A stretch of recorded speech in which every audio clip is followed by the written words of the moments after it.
Sinuji, Hamas, Gaza, Israel, Iran മൊത്തത്തിലാകെ കുഴഞ്ഞു കിടക്കുകയാണ് ലോകരാഷ്ട്രങ്ങൾക്കിടയിൽ. ഇതിലിപ്പോൾ യുദ്ധം ഹമാസ്, ഗാസ, ഹമാസിൻ്റെ 98% നേതാക്കന്മാരും പുകയായി എന്നുള്ളൊരു വാർത്ത കേൾക്കുന്നുണ്ട്. അങ്ങനെയാണെങ്കിൽ ഗാസ സ്വതന്ത്രമാവൂലേ? ഇതിപ്പോൾ ശരിക്കും പറഞ്ഞാൽ ഹമാസിൻ്റെ ഒരു നേതാവ് തന്നെ BBC-ക്ക് നൽകിയൊരു അഭിമുഖത്തിലാണ് പറയുന്നത് ഹമാസിൻ്റെ 95% നേതാക്കളും കൊല്ലപ്പെട്ടു, ഗസയിലെ നിയന്ത്രണം 80% നഷ്ടപ്പെട്ടു എന്ന് പറഞ്ഞാൽ ഹമാസ് ഏതാണ്ട് തീർന്നു എന്നാണ് ഈ പറഞ്ഞു വരുന്നതിൻ്റെ അർത്ഥം. അപ്പോൾ ഈ പറയുന്നത് ഹമാസിന് വേണ്ടി യുദ്ധമുഖത്തുണ്ടായിരുന്ന അല്ലെങ്കിൽ ഇസ്രായേലിനെ കയറി ആക്രമിച്ച ഹമാസ് സംഘത്തിലുണ്ടായിരുന്ന ഒരാളാണ്. ഇയാൾക്ക് പിന്നെ ഇസ്രായേലിൻ്റെ പ്രത്യാക്രമണത്തിൽ പരിക്കുപറ്റി തുടർന്ന് ഈ സൈന്യത്തിൽ നിന്നൊക്കെ അല്ലെങ്കിൽ ഈ സേനാ വിഭാഗത്തിൽ നിന്നൊക്കെ മാറി നിൽക്കുക. ഇയാളിപ്പോൾ ഈ കാര്യങ്ങളെല്ലാം തുറന്നു പറയുന്നു. പക്ഷേ ഈ വ്യക്തി ആരാണെന്നോ ഇയാളുടെ ഡീറ്റെയിൽസോ BBC ഇപ്പോൾ പുറത്തു വിടുന്നില്ല. കാരണം അത് വലിയ ജീവന് തന്നെ ഭീഷണി ഉണ്ടാകുന്ന ഒരു കാര്യമാണ്. ഇപ്പോൾ പറഞ്ഞു വരുന്നതിൻ്റെ അർത്ഥം ഇത്രയേ ഉള്ളൂ, കൃത്യമായിട്ട് ഹമാസിനൊരു നേതൃത്വമില്ല, കമാൻഡില്ല, ആശയവിനിമയമില്ല. അപ്പോൾ ഏതൊക്കെയോ കുറേ ഭീകര സംഘങ്ങൾ ഹമാസ് ആണെന്ന് പറഞ്ഞ് അതിനുള്ളിൽ കയറി പറ്റി അതിനുള്ളിൽ നിന്ന് പ്രവർത്തനം നടത്തുന്നു. അപ്പോൾ ഇവർക്ക് കൃത്യമായിട്ട് ശമ്പളം പോലും കിട്ടുന്നില്ല. അപ്പോൾ ശമ്പളം കിട്ടാത്തതുകൊണ്ട് ഹമാസിനുള്ളിൽ പ്രവർത്തിക്കുന്നവർക്ക് മുന്നോട്ട് പോകാൻ പറ്റുന്നില്ല. മാത്രമല്ല നേതൃത്വത്തെ പൂർണ്ണമായിട്ടും തുടച്ചു നീക്കിയവർ പറയുന്നു.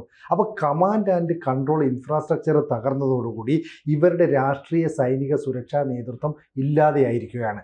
എന്ന് പറഞ്ഞാൽ ഹമാസിൻ്റെ സുരക്ഷാ സാഹചര്യം പൂജ്യമാണെന്നും നിയന്ത്രണം പൂജ്യമാണെന്നും അവർ തന്നെ സമ്മതിക്കുന്നു. അപ്പോൾ ഇത്രയും കാലം ഹമാസിന് പിടിച്ചു നിൽക്കാൻ കഴിഞ്ഞ എന്താണെന്ന് വെച്ചാൽ ഈ പലസ്തീൻ ജനതയ്ക്കുള്ള ആഹാരം, വെള്ളം, മരുന്ന് ഇവയെല്ലാം തന്നെ UN മറ്റ് യൂറോപ്യൻ രാജ്യങ്ങളൊക്കെ എത്തിച്ചു കൊടുക്കും. അങ്ങനെ എത്തിച്ചു കൊടുക്കുമ്പോൾ ഈ ആഹാരവും വെള്ളവും എല്ലാം തന്നെ ഹമാസിൻ്റെ നിയന്ത്രണത്തിലുള്ള ആളുകൾ അല്ലെങ്കിൽ അവിടുത്തെ ഗോത്ര വിഭാഗക്കാർ അതിനെ ചുമതല ഏറ്റെടുക്കും. എന്നിട്ട് ഇവർ കുറച്ച് അടിച്ചു മാറ്റും, എന്നിട്ട് അത് പലസ്തീൻകാർക്ക് മറിച്ചു വയ്ക്കും. ഇത് കൃത്യമായിട്ട് ഇസ്രായേൽ മനസ്സിലാക്കിയതോടുകൂടി ഇസ്രായേൽ അതിൻ്റെ നിയന്ത്രണം അങ്ങ് മാറ്റി. എന്നിട്ട് ദ ഗസ ഹ്യൂമാനിറ്റേറിയൻ ഫൗണ്ടേഷൻ എന്ന് പറയുന്ന ഒരു സന്നദ്ധ സംഘടന ഉണ്ടാക്കുന്നു. അമേരിക്കയുടെ പിന്തുണയുണ്ട്. എന്നിട്ട് ഇവർ വഴി മാത്രം ആഹാരവും വെള്ളവും മരുന്നും എല്ലാം കൊടുക്കുന്നു. അപ്പോൾ അവശ്യ വസ്തുക്കളെല്ലാം കൃത്യമായിട്ട് പലസ്തീൻ ജനതയ്ക്ക് കിട്ടുന്നു. ഇത്ര നാളത് നിയന്ത്രിച്ചിരുന്ന ഹമാസിന് അത് കൈവിട്ടു പോകുന്നു. ഇതെല്ലാം നിൽക്കുമ്പോൾ ഹമാസ് അവിടെ ഒരു പ്രശ്നം ഉണ്ടാക്കാൻ ശ്രമിക്കുന്നു. ഇസ്രയേലി ഡിഫൻസ് ഫോഴ്സ് വന്നിട്ട് പ്രശ്നമുണ്ടാക്കിയ ആളുകളെ വെടിവെക്കുന്നു. അപ്പോൾ അവർക്ക് ആ നിയന്ത്രണങ്ങളെ നഷ്ടപ്പെടുന്നു. തുടർച്ചയായിട്ട് ഇപ്പോഴും ഈ വെടിനിർത്തൽ പ്രഖ്യാപനമൊക്കെ ഉണ്ടെങ്കിലും ഇസ്രായേലിൻ്റെ ഭാഗത്തുനിന്ന് ഹമാസിന് നേരെ ആക്രമണം ഉണ്ടായി. കഴിഞ്ഞ ദിവസം ഈ ഗസ സിറ്റിയിലെ ഒരു കോഫി ഷോപ്പിലുണ്ടായ വ്യോമാക്രമണത്തിൽ അവിടുത്തെ നാവികസേനാ കമാൻഡർ കൊല്ലപ്പെട്ടു. ഒപ്പം ഉണ്ടായിരുന്ന 24 പേരും ഈ അപകടത്തിൽ മരിച്ചു. അപ്പോൾ നാവികസേനാ കമാൻഡറായ റംസി റംദാൻ അബ്ദുൽ അലി സാലിഹാണ് കൊല്ലപ്പെട്ടത്. ഇയാളുടെ കൂടെ ഉണ്ടായിരുന്നത് മോട്ടോർ ഷെല്ലിൻ്റെ ആംറെ സെല്ലിൻ്റെ ഡെപ്യൂട്ടി മേധാവിയായിരുന്നു ഹിഷാം ഐമാൻ അദീൽ മൻസൂർ. ഇയാളും കൊല്ലപ്പെട്ടു. കൂട്ടാളിയായിട്ടുള്ള സൈനിക നേതാവ് മുഹമ്മദ് സുലൈമാൻ അബൂ സബയും കൊല്ലപ്പെട്ടു. അപ്പോൾ ഏതാണ്ട് ഈ 95% നേതാക്കളും തുടച്ചു നീക്കപ്പെട്ടു എന്ന് പറഞ്ഞാൽ ഇതുമായിട്ട് നമ്മൾ കൂട്ടി വായിക്കണം. ഇനി അവർക്ക് നേതൃത്വമില്ല. അപ്പോൾ നേതൃത്വമില്ലാതെ ചിതറിക്കിടക്കുന്ന ഒരു കൂട്ടം തീവ്രവാദ സ്വഭാവമുള്ള ആളുകളുടെ കൂട്ടമായിട്ട് ഹമാസ് മാറുന്നു. ഇതിൻ്റെ പ്രധാന കാരണം എന്ന് പറയുന്നത് 2023 നവംബർ 7 ഈ ഹമാസിൻ്റെ തീവ്രവാദികൾ, ഭീകരവാദികളെല്ലാം ഇസ്രായേലിൽ കയറി ആക്രമണം നടത്തും. അതിന് പ്രത്യാക്രമണമായിട്ട് ഇസ്രായേൽ കനത്ത ഷെല്ലാക്രമണവും കനത്ത തിരിച്ചടിയും നൽകി. ഈ തിരിച്ചടി നൽകിയപ്പോൾ ഹമാസ് ഏതാണ്ട് ചിതറിപ്പോകുന്ന ഒരു അവസ്ഥയിലേക്ക് എത്തി. കാരണം വ്യോമാക്രമണവും കരയാക്രമണവും അവർ നടത്തി. അങ്ങനെ നടത്തി കഴിഞ്ഞപ്പോൾ എന്തുപറ്റി? ഈ ഹമാസിൻ്റെ നേതൃത്വത്തിന് പിന്നിലേക്ക് ഉൾവരിയേണ്ടി വന്നു. അപ്പോൾ ഭക്ഷണമില്ലാതെ, മരുന്നില്ലാതെ, ശമ്പളമില്ലാത്തൊരവസ്ഥ. ഒപ്പം ഇറാന് നേരെ ഇസ്രായേൽ ആക്രമണം, അവിടെ നിന്നാണ് ഭക്ഷണവും പൈസയും അതുപോലെ തന്നെ എന്താ പറയുന്നത് ആയുധങ്ങളും വരുന്നത്. അപ്പം ശമ്പളമില്ലാതെ വന്നപ്പോൾ അല്ലെങ്കിൽ ഇനി ശമ്പളം കിട്ടുമ്പോൾ ആയുധങ്ങൾ വാങ്ങിക്കാൻ കഴിയാത്തൊരവസ്ഥയിലേക്ക് ഇവർ ചെന്നെത്തുകയാണ്. മാത്രവുമല്ല ഈ പ്രത്യാക്രമണം ഉണ്ടായതിനു ശേഷം ഒരു വെടിനിർത്തലുണ്ടാകുന്നു. 57 ദിവസത്തേക്ക് വെടിനിർത്തലുണ്ടായി. ഈ വെടിനിർത്തലുണ്ടായപ്പം ഇസ്രായേൽ സേന പതുക്കെ അവിടുന്ന് പിൻവാങ്ങാതെ അവിടെ തന്നെ നിലയുറപ്പിച്ചു. അപ്പോഴാണ് ഹമാസ് ചിതറിപ്പോയ ആളുകളെയൊക്കെ കൂട്ടിയോജിപ്പിച്ചുകൊണ്ട് വീണ്ടും ആ സംഘടന പുനരുജ്ജീവിപ്പിക്കാനുള്ള ശ്രമം നടത്തുന്നത്. ഇതിനിടയിലേക്ക് ഈ ഹമാസ് വീണ്ടും ഇസ്രായേലിനെ കയറി ചൊറിഞ്ഞു. തുടർന്ന് ഇസ്രായേൽ വലിയ തോതിൽ ആക്രമണം നടത്തുകയും ജനുവരിയിൽ പ്രഖ്യാപിച്ച വെടിനിർത്തൽ ഈ മാർച്ച് എത്തുന്നതിന് മുമ്പ് തന്നെ അവർ പിൻവലിക്കുകയും ചെയ്തു. അങ്ങനെ പിൻവലിച്ചതോടുകൂടി ഹമാസിൻ്റെ അവശേഷിക്കുന്ന ഒരു നീക്കവും പൊളിഞ്ഞു. പിന്നെ അവർക്ക് മുന്നോട്ട് പോകാൻ പറ്റുന്നില്ല. ഇപ്പോൾ ഏതാണ്ട് 21 മാസത്തെ ആക്രമണത്തിന് ശേഷം ഔദ്യോഗികമായി വെടിനിർത്തൽ വേണമെന്ന് ഡൊണാൾഡ് ട്രംപ് എന്ന് പറയുന്ന അമേരിക്കൻ പ്രസിഡന്റ് പറയുകയാണ്. അപ്പോൾ അമേരിക്ക ഇടപെട്ടതോടുകൂടി ഹമാസും വലിയ പ്രതീക്ഷ വെച്ച് പുലർത്തി. അങ്ങനെ ഇപ്പോൾ 2 മാസത്തേക്ക് 60 ദിവസത്തേക്ക് വെടിനിർത്തൽ പ്രഖ്യാപിച്ചു. ഈ പ്രഖ്യാപിച്ചതിന് ശേഷം ഹമാസ് ഗസയിൽ തങ്ങളുടെ പുതിയ തലവനെ പ്രഖ്യാപിക്കുകയാണ്. അതായത് ഇസ് അൽ ദിൻ ഹബാദ് എന്ന് പറയുന്ന പുതിയ സൈനിക മേധാവി. ഇയാൾ നേരത്തെ ഹമാസിൻ്റെ കമാൻഡറായിരുന്നു. അതായത് യാഹിയ സിൻവർ, മുഹമ്മദ് സിൻവാർ എന്നിവരൊക്കെ ഉണ്ടായിരുന്നപ്പോഴും കമാൻഡറായിട്ട് ജോലി ചെയ്തു. അപ്പോൾ യാഹിയ സിൻവറിന് ശേഷം എല്ലാം തികഞ്ഞ ഒരു ഹമാസിൻ്റെ ഗസയിലെ തലപ്പത്തേക്ക് എത്തുന്ന ആളെന്നാണ് ഈ ഇസ് അൽ ദിൻ ഹദാദിനെ അറിയപ്പെടുന്നത്. ഇയാളുടെ പ്രത്യേകത, ഇയാൾ ഗസ സിറ്റിയിൽ ജനിച്ചു വളർന്ന ആളാണ്. അതുകൊണ്ട് ഇയാൾക്ക് അവിടുത്തെ കാര്യങ്ങളൊക്കെ കൃത്യമായിട്ട് അറിയാം. മാത്രമല്ല ഇയാളുടെ തന്ത്രം, ഇയാൾ ഇസ്രായേലിൻ്റെ അടുത്ത് പറഞ്ഞു, ഒന്നുകിൽ നമുക്ക് മാന്യമായ ഒരു കരാറിൽ ഏർപ്പെടാം, അല്ലെങ്കിൽ രക്തസാക്ഷിത്വ യുദ്ധമോ അല്ലെങ്കിൽ വിമോചന യുദ്ധമോ നടക്കും. അപ്പോൾ ഈ യുദ്ധം നിർത്തുന്നു, വെടിനിർത്തൽ നടത്തുന്നു എന്നൊക്കെ പറയുമ്പോഴും ഈ ഹദാദിലൂടെ ഹമാസ് വീണ്ടും ഒരു യുദ്ധ പ്രഖ്യാപനം നടത്തുന്നു. അത് സ്വാഭാവികമായിട്ട് വീണ്ടും ഒരു ആക്രമണത്തിനുള്ള സാഹചര്യം ഉണ്ടാക്കില്ലേ? നമ്മൾ ആലോചിച്ച് നോക്ക്. ഉറപ്പാണ്.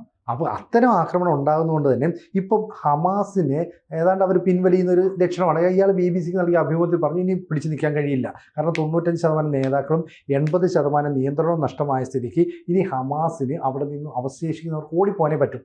ഇവിടെ ഇപ്പോൾ എന്താ പറയുന്നതെന്ന് അറിയാം, ഡൊണാൾഡ് ട്രംപ് പറയുന്നു, നിങ്ങൾ ഒരുപക്ഷേ ബെഞ്ചമിൻ നെതന്യാഹു നിങ്ങൾ ഇങ്ങോട്ടേക്ക് വരും, ചില കാര്യങ്ങൾ ചർച്ച ചെയ്യണം. അങ്ങനെ നെതന്യാഹു അമേരിക്കയിലേക്ക് പോവുകയാണ്. അവിടെ ചില ചർച്ച നടത്തുന്നതിൽ പ്രധാന കാര്യം, അന്ന് ഹമാസ് പിടിച്ചുകൊണ്ട് പോയ 20 ബന്ദികൾ ഏതാണ്ട് കൊല്ലപ്പെട്ടു എന്ന് സ്ഥിരീകരിക്കപ്പെട്ടു. 30 പേര് ഇപ്പോഴും ജീവനോടെ ഉണ്ട്. അപ്പോൾ ആ ജീവനോടെ ഉള്ളവരെ മോചിപ്പിക്കാൻ വേണ്ടി മാക്സിമം ശ്രമങ്ങൾ ഞങ്ങൾ നടത്തുമെന്ന് ഈ ഇസ്രായേൽ പ്രധാനമന്ത്രി ബെഞ്ചമിൻ നെതന്യാഹു പറയുന്നുണ്ട്. അത്തരം ഒരു നീക്കം നടത്തുകയാണെങ്കിൽ ഈ അമേരിക്കയും ഇസ്രായേലും ചേർത്ത് ഗസയെ ക്ലീൻ ചെയ്യാനുള്ള ഒരു നിലപാട് എന്ന് പറയാൻ, ഗസയെ സ്വതന്ത്രമാക്കുക, അവിടെ പിന്നെ ഹമാസിൻ്റെ ഒരു ഇടപെടലുണ്ടാവില്ല. അത്തരം ഒരു നീക്കം നടത്തുമോ എന്നുള്ളതാണ് ഇനി വ്യക്തമാണ്ടത്. അപ്പോൾ ഈ കാര്യങ്ങളെല്ലാം തുറന്നു പറഞ്ഞ വ്യക്തി ആരാണ്, ഹമാസിൻ്റെ അയാളുടെ പദവി എന്തായിരുന്നു, ഇയാളുടെ വിശദാംശങ്ങൾ, ഇതൊന്നും പുറത്തു പറയുന്നില്ല. ഇതിൻ്റെ ഇടയ്ക്ക് മറ്റൊരു സംഭവം ഉണ്ടാകുന്നു. കാരണം ഹമാസ് ഈ പറയുന്ന ഗസയിൽ നിന്ന് തുടച്ചു നീക്കപ്പെടുന്നു. ലെബനിലുള്ള ഹിസ്ബുള്ള ഏതാണ്ട് പൂർണ്ണമായിട്ട് നശിച്ചു എന്ന് പറയുന്നു. അപ്പോൾ അവശേഷിക്കുന്ന മിഡിൽ ഈസ്റ്റിലെ ഇറാൻ്റെ പ്രോക്സി എന്ന് പറയുന്നത് ഹൂത്തികളാണ്. ഈ ഹൂത്തികൾ ഈ ചെങ്കടലിലേക്ക് ആക്രമണം നടത്തുന്നു. അപ്പോൾ ചെങ്കടലിലേക്ക് പോകുന്ന അമേരിക്കൻ കപ്പലുകൾക്ക് നേരെ ആക്രമണം നടത്തിയപ്പോൾ ഇസ്രായേൽ ആദ്യം ആക്രമിച്ചു. ഇസ്രായേലിൻ്റെ ആക്രമണത്തിൽ അവിടുത്തെ ഹൊദൈദ, റാസിസ, സാരിഫ് തുറമുഖങ്ങളങ്ങ് തകർന്നു. പിന്നെ ഇവരുടെ ഒരു പവർ സ്റ്റേഷൻ ഉണ്ട്, റാസ് കത്തീഫ് എന്ന് പറയുന്നത്. ഈ പവർ സ്റ്റേഷൻ തകർത്തു. അങ്ങനെ തകർത്തോടുകൂടി അവിടുത്തെ വൈദ്യുതി ബന്ധം വിച്ഛേദിക്കപ്പെട്ടു. മാത്രമല്ല ചെങ്കടൽ ലക്ഷ്യമാക്കിയിട്ട് വീണ്ടും ഇവർ ബാലിസ്റ്റിക് മിസൈലുകളൊക്കെ പ്രയോഗിച്ചപ്പോൾ അമേരിക്ക തിരിച്ചടിക്കാൻ തുടങ്ങി. അപ്പോൾ അമേരിക്കയും ഹൂത്തികളും തമ്മിലൊരു ഒത്തുതീർപ്പിൽ നേരത്തെ എത്തിയിരുന്നു. ഇപ്പോൾ അതും തകർന്നു, അമേരിക്ക അടിച്ചു. അപ്പോൾ ഇസ്രായേലും അമേരിക്കയും ഹൂത്തിയെ കൂടെ തകർക്കുകയാണ്. മാത്രമല്ല ഇസ്രായേൽ പ്രതിരോധ മന്ത്രി ഇസ്രായേൽ കാറ്റ്സ് പറയുന്നത് ഈ ടെഹ്റാൻ്റെ സ്ഥിതിയായിരിക്കും ഇനി യമന് സംഭവിക്കാൻ പോകുന്നത്. കാരണം യമൻ എന്ന് പറയുന്ന രാജ്യത്തിൻ്റെ ഒരു ഭാഗം മാത്രം നിയന്ത്രിക്കുന്നവരാണ് ഹൂത്തികൾ. അവർക്ക് ആയുധവും പണവും എത്തിച്ചു കൊടുക്കുന്നത് ഇറാനാണ്. ഇറാൻ ഇപ്പോൾ തകർന്ന് ദുർബലാവസ്ഥയിലാണ്. അങ്ങനെയുള്ള സ്ഥിതിക്ക് ഹൂത്തിയെ കൂടെ തുടച്ചു മാറ്റാം. അപ്പോൾ അമേരിക്കയും ഇസ്രായേലും ഒന്നിച്ച് നിന്നാൽ ഹൂത്തികളെ അവിടെ നിന്ന് തുടച്ചു മാറ്റുമെന്ന കാര്യത്തിൽ സംശയമില്ല. ഇപ്പോൾ ബെഞ്ചമിൻ നെതന്യാഹു പറയുകയാണ്, ഹൂത്തികളുടെ അടുത്ത് മര്യാദയ്ക്ക് യമൻ വിട്ടുകൂടിപ്പൊക്കോണം, നിങ്ങൾക്കിനി അവിടെ നിൽക്കാൻ പറ്റില്ല എന്ന് പറഞ്ഞു. ചുരുക്കം പറഞ്ഞാൽ ഗസ ഇവിടെ സ്വതന്ത്രമാകുന്നു, ഹമാസിൻ്റെ നേതാക്കളെ തീർക്കുന്നു, ലെബനനിൽ നിന്ന് ഏതാണ്ട് ഹിസ്ബുള്ളയും തീർന്നു. ഇനി അവശേഷിക്കുന്ന മിഡിൽ ഈസ്റ്റിലെ ഒരു പ്രോക്സി അല്ലെ ഭീകര സംഘടന ഹൂത്തികളെ നിങ്ങൾ തീർക്കുമെന്ന് പറയുന്നു. അപ്പം ഈ ഗസ സ്വതന്ത്രമാകുന്നതോട് ഈ പാശ്ചാത്യ മേഖലയിൽ അല്ലെങ്കിൽ ഈ പറയുന്ന അറബ് മേഖലയിലൊക്കെ ഒരു സംഘർഷം അവസാനിക്കും. അങ്ങനെ നമുക്ക് കരുതിക്കൂടെ? തീർച്ചയായിട്ടും അങ്ങനെ തന്നെ ആയിരുന്നു. എത്രയോ കാലങ്ങളായിട്ട് കേൾക്കുന്ന ഇതാണത്. അവസാനം അവർ തന്നെ പറഞ്ഞു, ഞങ്ങൾ ഏകദേശം തീർന്നു, ഞങ്ങൾക്ക് ഇനി രക്ഷയില്ല. ആ അവസ്ഥ BBC ഉറപ്പായിട്ടും അയാളുടെ പേര് പുറത്തുവിടാൻ സാധ്യതയില്ല.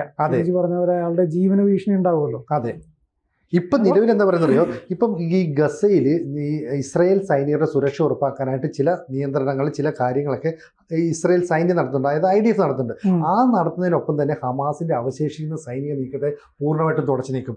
എന്ന് പറഞ്ഞാൽ ഇപ്പോൾ വ്യോമാക്രമണം നടത്തിയ അതിൻ്റെ ഒടുവിലത്തെ ഉദാഹരണമാണ് ഈ ഹംദാദ് എന്ന് പറയുന്ന ഒടുവിലത്തെ നേതാവ് വന്നല്ലോ. ഇയാളുടെ ലക്ഷ്യം എന്ന് പറയുന്നത് ഹമാസിനെ ഉപയോഗിച്ച് വീണ്ടും ആക്രമണം നടത്താനാണെങ്കിൽ ഇസ്രായേൽ അവരെ കൊന്നു തീർക്കും. കാരണം യാഹ്യ സിൻവറിൻ്റെ സമാന സ്വഭാവമുള്ള ആളാണ് ഈ ഹംദാദ്. അങ്ങനെയുള്ള ആൾ ഹമാസിനെ വെച്ച് അല്ലെങ്കിൽ ഹമാസിൻ്റെ അവശേഷിക്കുന്ന ആളുകളെ വെച്ച് ഒരു യുദ്ധത്തിലേക്ക്, അതായത് ജിഹാദ് നടത്താന്ന് പറയും. സ്വയം ചാവേറായിട്ട് കുട്ടിക്കാനോ അല്ലെങ്കിൽ സ്വയം മരിക്കാനോ തയ്യാറാകുക. അപ്പോൾ അത്തരം ഒരു നീക്കമാണ് നടത്താൻ പോകുന്നതെങ്കിൽ അമേരിക്കയും അതായത് ഡൊണാൾഡ് ട്രംപും ഈ പറയുന്ന ഇസ്രായേലിൻ്റെ പ്രധാനമന്ത്രി ബെഞ്ചമിൻ നെതന്യാഹു തമ്മിലൊരു ചർച്ച നടത്തുന്നുണ്ടല്ലോ.